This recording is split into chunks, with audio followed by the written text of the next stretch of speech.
Hello সবাইকে, good morning. কেমন আছো তোমরা সবাই? আমার চ্যানেলে তোমাদের অনেক অনেক স্বাগত।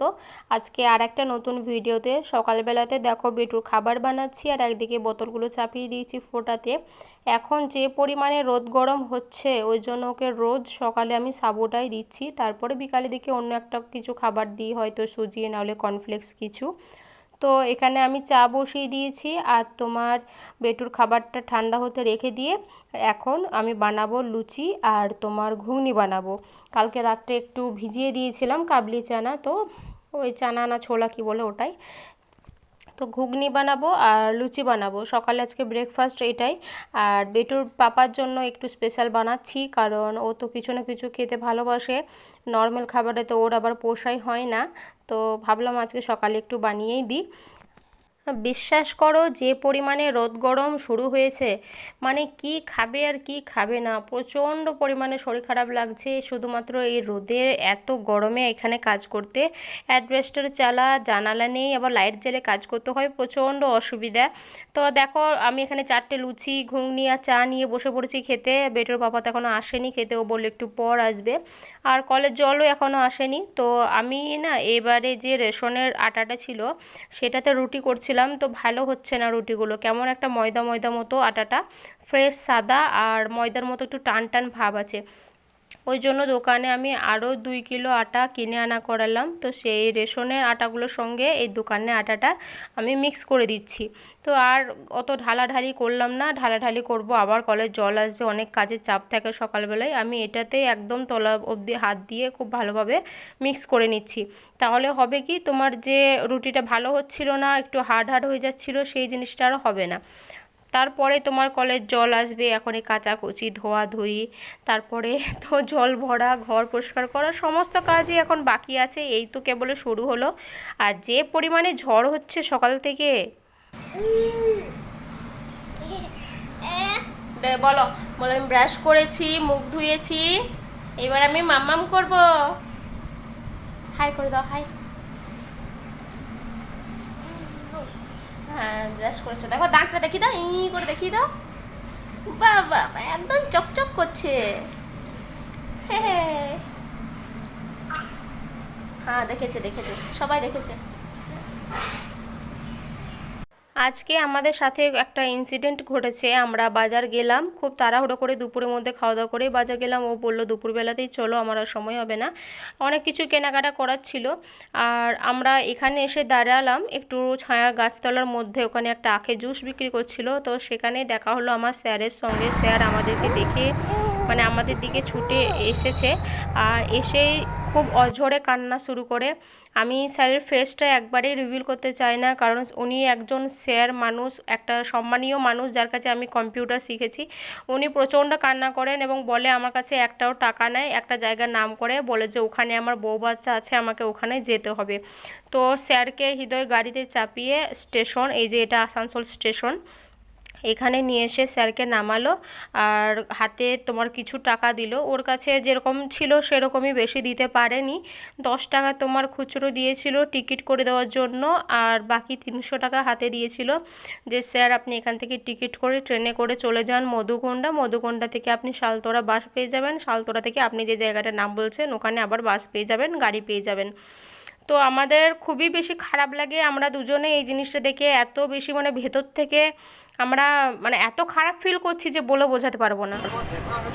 কত বছর পর একবার সেই মাঝে একবার ফোন করেছিল যে বানপুরে রুম পেয়ে গেছি, তুমি বলেছিলে দেখতে, না আমরা থাকি না এখানে, চলে গিয়েছি বীরভূমে, তাই বললাম।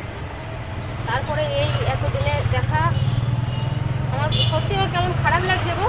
যতই হোক স্যার বলিয়ে কথা, যার কাছে শিখেছি কম্পিউটার আমি, আর এত ভালো ব্যবহার, আজকে এইভাবে কাঁদছে দেখে সামনে। আমার নিজের একটা মানে সত্যি তুমি বলছো না যে কথা বলো, আমার নিজের ভেবেছে আমি নিয়েছি যে কী হয়ে গেল এরকমভাবে কাঁদছে কেন। খিদেও পেয়েছিল, দেখো জুসটা দিতে বললে সঙ্গে সঙ্গে তুমি দিলে, দেখো সঙ্গে সঙ্গে একদম ইয়ে করে খেয়ে নিল। তারপর আমি জিজ্ঞাসা করলাম স্যার কিছু খাবেন না, চলুন খেয়ে নিন, বলছে না না আমি খেয়ে খায়নি, খাবে কোথা থেকে, পয়সা নাই তাহলে খাবে কোথা থেকে বলো। তুমি কত দিলে? 300 টাকা। 300 টাকা দিলাম আর 10 টাকা খুচরা দিলাম আমি। বললাম যে টিকিট কেটে নেবেন। হ্যাঁ হ্যাঁ ভালো করেছো, তাহলে ওর টিকিটই লাগবে 10 টাকা।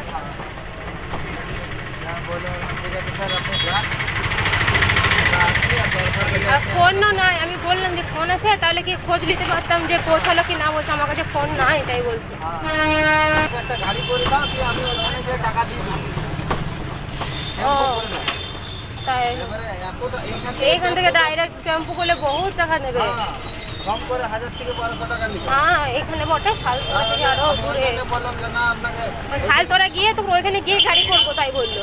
হ্যাঁ, তো ওইখান থেকে তোমার এইখান থেকে এবার ওখানে স্টেশনে নামবে, এবার ওই মধুগন্ডা থেকে মধুগন্ডা শালতোড়া থেকে যাবে, এবার শালতোড়া থেকে এবার ডাইরেক্ট গাড়ি করবে। হ্যাঁ, তারপরে গাড়ি করুক, ওইখান থেকে বাস টাস সবই পেয়ে যাবে। ওইটার জন্য কোনো চিন্তা নাই। লস্যি খাবে? হ্যাঁ, লস্যি একটাই নাও তাইলে। তো তুমিই খাবে, কিন্তু আমি কিন্তু খাবো না। হ্যাঁ একটাই নাও, দুজনে তো খেয়ে নেবো। মানুষের পড়াশোনার কী দাম আর সম্মানের কী দাম যদি টাকা পয়সা হাতে না থাকে। ইনি এমন একজন মানুষ যিনি আমাদেরকে কম্পিউটার শিখিয়েছে, মানে আমি হৃদয় না, আরও কত কত মানুষকে কম্পিউটার শিখিয়েছে। একজন সম্মানীয় স্যার, যাকে আমি স্যার বলে আজও ডাকি, সেই মানুষ আজকে আমাদেরকে দেখে অঝরে কান্না করছে যে তার কাছে একটাও টাকা নেই। মানে কি থেকে কী দিন হয় মানুষের কেউ জানে না। আজকে আমরা যেমন আছি কালকে আমরা তেমন না থাকতেই পারি। এই জন্য না মানুষের অহংকার, মানুষের হিংসা, মানুষের খারাপ করতে নেই। অনেক মানুষই আছে যারা মানুষকে মানুষ ভাবে না, অনেক কিছুই খারাপ ভাবে, তাদের সবসময় খারাপ করার জন্য উঠে পড়ে লেগে থাকে। বাট এটা করাটা উচিত না। মানুষ মানুষকে ভালোবাসো, যতটা পারবে সাহায্য করো, নিজের স্বার্থের মধ্যে থেকে কারোর ব্যাপারে কেউ থেকো না। আমার ইচ্ছা তো এটাই, আমি তো এটা মেনেই চলি জীবনে, তাও আমার চারিদিকে শত্রুর অভাব নেই। যাই হোক, স্যারকে আমরা স্টেশনে ছেড়ে দিয়েছি, কিন্তু তখন থেকে স্যারের ওই ব্যাপারটা থেকে আমরা বেরিয়ে আসতে পারছি না, না আমি না হৃদয়। ও অবাক হয়ে গেছে যে অত বড় একটা মানুষ আমাদের কাছে এসে এইভাবে কান্না করছে। আর কি ওপরবেলা চাইছিল যে আমাদের সঙ্গেই দেখাটা হলো, যে আমরা হেল্প করার জন্য আজকে দিনটাতে থাকবো স্যারের কাছে, বা আমাদের সঙ্গে দেখা হবে, আমরা হেল্প করব। যে কারণে আজকে দেখো আমাদের সঙ্গে দেখা হলো, আর আমাদের সঙ্গে দেখা হলো বলে স্যারকে নিজের জায়গায় পৌঁছাতে পেরেছি। এটা অনেক বেশি ভালো লাগছে।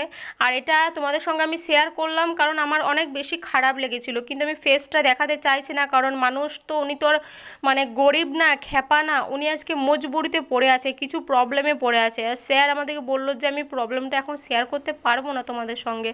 তো আর দ্বিতীয়বার আমি আর হৃদয় দুজনে মিলে কিন্তু আর জিজ্ঞাসা করিনি যে স্যার আপনার কী প্রবলেম। শুধু একবার বললো যে ওখানে আমার বউ বাচ্চা দুজনে আছে, আমাকে ওই জায়গাটাতে যেতে হবে। তো আমরা যতটুকু পারলাম ততটুকু সাহায্য করলাম। বাট তখন থেকে জাস্ট ওটাই ভাবছি যে মানুষের টাকা না থাকলে মানে কত অসহায় হয়ে পড়ে একটা মানুষ। আমিও গরিব, আমারও টোটো চালিয়ে সংসার চলে, আমি জানি সংসার কত কষ্ট করে চলে। আর আমি একটু বেশিই জানি, কারণ আমার নিজের আত্মীয় বলতে গেলে কেউ নেই।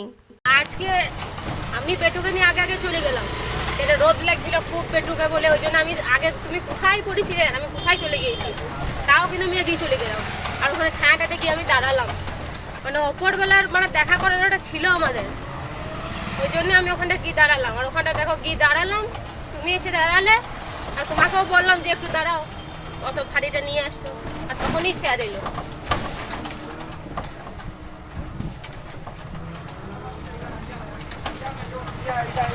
চলো, যা করার উপরওয়ালা করবে। আমার মুখটা মনে পড়ছে, কি খারাপ লাগছে।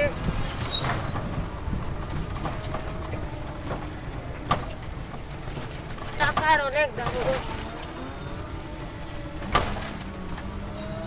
টাকা আছে তো সব আছে, টাকা নাই তো কিচ্ছু নাই। তোমার কি পড়াশোনা আর কি স্যার আর কি। থাকলে সবাই চিনবে না।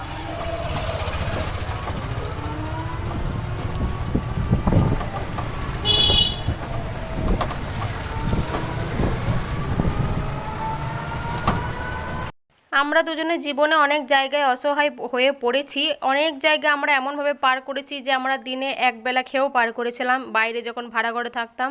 তো মানুষের কষ্ট দেখলে না, সেই কষ্টটা আমরা ফিল করতে পারি যে মানুষের মজবুরিতে পড়ে আছে, এই মজবুরির সময় যদি আমি একটু তাকে সাহায্য করতে পারি, তো আমার কাছে মনে হয় যে এটা অনেক বড় একটা পাওনা, অনেক বড় একটা পাওনা।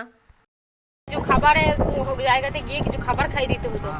তারপরে তো তুমি বললে যে ট্রেন আছে, ট্রেনের টিকিট, আমি আর ওই জন্য কিছু বললাম না। সত্যি ট্রেনের দেখো এই দেখো, এই সেই জায়গা, হ্যাঁ হ্যাঁ, এই সেই জায়গা যেখানে কম্পিউটার শিখতাম আর স্যার শিখাইতো।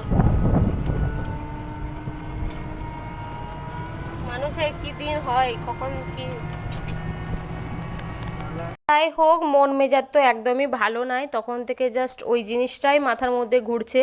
তো বাজার থেকে যে সবজিগুলো এনেছিলাম সব ঝুড়িতে ঢেলে নিয়েছি, এবার প্লাস্টিকের করে ভরে সব আমি ফ্রিজের মধ্যে রেখে দেবো। আর এখানে আলুগুলো আমি 3টে ঝুড়িতে ডিভাইড করে দিয়েছি, কারণ অসহ্য গরম আর এখানে অ্যাডভেস্টার ঘরে তোমার নষ্ট হয়ে যায়, সেই কারণে আমি পাতলা করে 3টে জায়গায় ভাগ করে রেখে দিয়েছি। আর এক জায়গাতে পেঁয়াজগুলো রেখেছি, আর তোমার এই যে ডিম রাখা জায়গাটা কিনেছিলাম এখানটা ডিম রেখেছি, এখানটা রেখেছি, আর তোমার কিছুটা ধরেনি ছিল সেটা তোমার ওই যে ছোট্ট মতো ঝুড়িটাতে রেখে দিলাম। একসঙ্গে এক ট্রে কিনে নিই, তাহলে কিছু কম পয়সার মধ্যে হয়ে যায়। বাজার গেছিলাম বলে আজকেও এক ট্রে নিয়ে নিয়েছি। তারপর বেটুর একটু খাবার বানাচ্ছি, সুজি, ওকে খাওয়াবো, ও ঘুম থেকে এবার উঠে গেছে। তারপরে আবার রাতের খাবার বানাবো। আর অসহ্য গরম লাগছে, ওই জন্য আমি বাইরে একটু বসে পড়েছি। বাইরে উঠানোর মধ্যে ফ্যানটা চালিয়ে আমি খাটের মধ্যে এখানে বসে আছি, কারণ প্রচণ্ড গরম ঘরটাতে। যাই হোক, সবাই ভালো থেকো, এটাই সবসময় চাইবো, সবাই সবার যেন ভালো চাও।